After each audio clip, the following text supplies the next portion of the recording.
Assalamualaikum warahmatullahi wabarakatuh. Halo semuanya, perkenalkan saya Fadel Muhammad dengan NIM 2004-2202 dari Prodi Ilmu Administrasi Negara Universitas Negeri Padang. Baik, pada pertemuan kali ini saya akan membahas sebuah materi tentang analisis area hukum, di mana materi tersebut merupakan bagian dari materi mata kuliah Sistem Hukum Indonesia dengan dosen pembimbing yaitu Ibu Yulia Hanuselina, SIP MAP.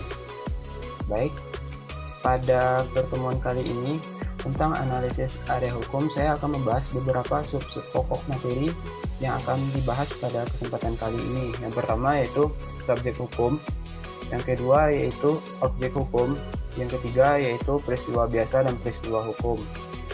Yang keempat yaitu hubungan hukum, yang kelima yaitu cakap hukum, yang keenam yaitu kewenangan berhak. Baik, langsung saja dengan materi yang pertama yaitu subjek hukum. Subjek hukum merupakan sesuatu yang menurut hukum berhak atau berwenang untuk melakukan perbuatan hukum atau segala sesuatu yang dapat menyandang hak dan kewajiban menurut hukum.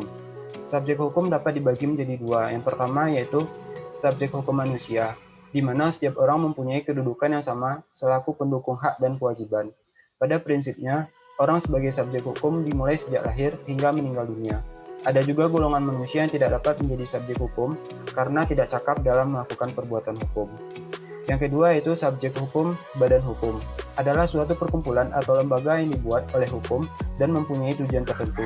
Sebagai subjek hukum, badan hukum mempunyai syarat-syarat yang telah ditentukan oleh hukum, yaitu badan hukum privat. Badan hukum privat merupakan badan hukum yang didirikan berdasarkan hukum sipil atau perdata yang menyangkut kepentingan banyak orang di dalam badan hukum tersebut. Yang kedua yaitu badan hukum publik. Badan hukum publik ini merupakan badan hukum yang didirikan berdasarkan publik atau yang menyangkut kepentingan publik atau orang banyak atau negara pada umumnya. Selanjutnya yaitu objek hukum. Objek hukum adalah segala sesuatu yang berguna bagi subjek hukum dan menjadi pokok dari suatu hubungan hukum yang biasanya berbentuk benda atau hak yang dapat dimiliki dan dikuasai oleh subjek hukum. Menurut pasal 503 KUHP Perdata, benda dibedakan menjadi dua. Yang pertama itu benda berwujud. Adalah benda yang dapat dilihat, diraba, dan dirasakan dengan indera manusia, misalnya rumah, tanah, dan sepeda motor. Selanjutnya itu benda yang tidak berwujud. Merupakan benda yang hanya dapat dirasakan saja, atau semuanya hak, misalnya hak cipta, paten, merek, dan lain sebagainya. Sedangkan menurut pasal 504 KUHP Perdata, benda dibagi menjadi yang pertama yaitu benda tetap. Adalah benda yang karena sifat, yang tujuannya atau penetapan undang-undang dinyatakan sebagai benda tetap, seperti tanah. Yang kedua yaitu benda bergerak. Adalah benda yang karena sifat dan ketentuan undang-undang dianggap sebagai benda bergerak, seperti meja, sepeda, hewan, yang ditentukan oleh karena sifatnya itu sendiri. Selanjutnya itu peristiwa biasa dan peristiwa hukum. Peristiwa biasa merupakan peristiwa yang tidak ada hukum dan sanksi yang diberikan saat terjadinya peristiwa biasa. Tetapi jika peristiwa hukum adalah peristiwa yang terjadi kapan saja dan tak terduga. Dan peristiwa ini seperti gempa bumi, longsor, tsunami, dan lain sebagainya. Yang kedua yaitu peristiwa hukum, merupakan peristiwa kemasyarakatan yang akibatnya diatur oleh hukum. Peristiwa hukum karena perbuatan subjek hukum ialah sebuah perbuatan yang dilakukan manusia atau badan hukum yang dapat menimbulkan akibat hukum.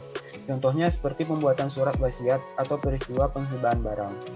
Selanjutnya yaitu peristiwa hukum yang bukan perbuatan subjek hukum, di mana semua peristiwa hukum yang tidak timbul karena perbuatan subjek hukum, akan tetapi apabila terjadi dapat menimbulkan akibat hukum tertentu seperti kelahiran, kematian, dan kadaluarsa, yakni kadaluarsa yang menimbulkan hak dan kadaluarsa ekstensif, yaitu kadaluarsa yang melenyapkan kewajiban. Yaitu yang materi selanjutnya yaitu hubungan hukum. Menurut Suroso halaman 269, hubungan hukum ialah hubungan antara dua atau lebih subjek hukum. Dalam hubungan hukum ini, hak dan kewajiban pihak yang satu berhadapan dengan hak dan kewajiban pihak yang lain. Hukum sebagai himpunan peraturan-peraturan yang mengatur hubungan sosial memberikan suatu hak kepada subjek hukum untuk berbuat sesuatu atau menuntut sesuatu yang diwajibkan oleh hak itu, dan terlaksananya kewenangan atau hak dan kewajiban tersebut yang dijamin oleh hukum. Setiap hubungan hukum mempunyai dua segi. Yang pertama segi default atau kekuasaan atau kewenangan atau hak, dengan lawannya plik atau kewajiban. Kewenangan yang diberikan oleh hukum kepada subjek hukum merupakan orang atau badan hukum yang dinamakan hak. Selanjutnya itu hubungan hukum memiliki 3 unsur. Yang pertama itu adanya orang-orang yang berhak atau berkewajiban saling berhadapan. Yang kedua yaitu adanya objek yang berlaku berdasarkan hak dan kewajiban tersebut. Yang ketiga yaitu adanya hubungan antara pemilik hak dan pengemban kewajiban dengan adanya hubungan atas objek yang bersangkutan. Syarat-syarat terjadinya hubungan hukum yang pertama yaitu adanya dasar hukum, merupakan peraturan-peraturan hukum yang mengatur hubungan hukum tersebut. Dan yang kedua itu timbulnya peristiwa hukum. Selanjutnya materi cakap. Cakap hukum merupakan sama dengan kecakapan, sama dengan sanggup melakukan sesuatu atau mampu atau dapat mempunyai kemampuan dan kepandaian untuk mengejarkan sesuatu. Faktor-faktor yang mempengaruhi kecakapan yang pertama itu psikologis, yang kedua itu fisiologis, yang ketiga itu lingkungan. Kecakapan seseorang bertindak di dalam hukum atau untuk melakukan perbuatan hukum ditentukan dari telah atau belum seseorang tersebut dikatakan dewasa menurut hukum. Kedewasaan seseorang merupakan tolak ukur dalam menentukan apakah seseorang tersebut dapat atau belum dapat dikatakan cakap bertindak untuk melakukan suatu perbuatan hukum. Selanjutnya itu menurut pasal 330 KUHP Perdata, kecakapan berbuat dalam kewenangan bertindak menurut hukum ini adalah dibenarkan dalam ketentuan undang-undang itu sendiri. Alasannya yang pertama itu seseorang anak yang belum dewasa atau belum mencapai umur 21 tahun dapat melakukan keseluruhan perbuatan hukum yang apabila telah berusia 20 tahun dan telah mendapat surat pernyataan dewasa. Yang kedua itu anak yang berumur 18 tahun dapat melakukan perbuatan hukum tertentu setelah mendapat surat pernyataan dewasa dari pengadilan. Ini merupakan pasal 426 KUHP Perdata. Yang ketiga itu seseorang yang berumur 18 tahun dapat membuat surat wasiat. Ini merupakan terdapat dalam pasal 897 KUHP Perdata. Keempat, orang laki-laki yang telah mencapai umur 15 tahun dan perempuan yang telah berumur 15 tahun dalam melakukan perkawinan. Yang kelima itu pengakuan anak dapat dilakukan oleh orang yang telah berumur 19 tahun. Terdapat pada pasal 282 KUHP Perdata. Yang keenam, anak yang telah berumur 15 tahun dapat menjadi saksi atau pasal 1912 KUHP Perdata. Selanjutnya itu materi kewenangan berhak. Kewenangan berhak atau kewenangan berhukum adalah kewenangan untuk menjadi pendukung hak dan kewajiban dan kewenangan untuk menjadi subjek hukum. Kewenangan berhak seseorang lahir saat dia dapat lahir. Kewenangan ini juga berlaku bagi badan hukum sebagai subjek hukum. Bila perbuatan hukum dilakukan oleh orang yang tidak wewenang atau berbuat, maka perbuatan hukumnya itu dapat dimintakan pembatalan. Tapi perbuatan hukum tersebut sejak saat dibuat sampai dinyatakan batal, tetap sah. Apabila sudah dibatalkan, maka kembali seperti semula. Dianggap perjanjian itu tidak pernah ada. Adapun batasan-batasan kewenangan berhak dan berbuat, yang pertama itu kebangsaan, yang kedua itu jabatan, yang ketiga itu domisili, dan yang keempat itu kelakuan yang tidak hormat.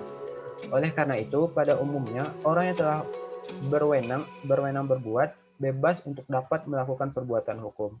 Namun ada beberapa kelompok orang yang wewenang berhak tetapi mereka tidak wewenang berbuat. Maksudnya, walaupun mereka telah memiliki hak, tetapi ada ketentuan-ketentuan yang membuat mereka tidak dapat melakukan perbuatan hukum tersebut. Baik,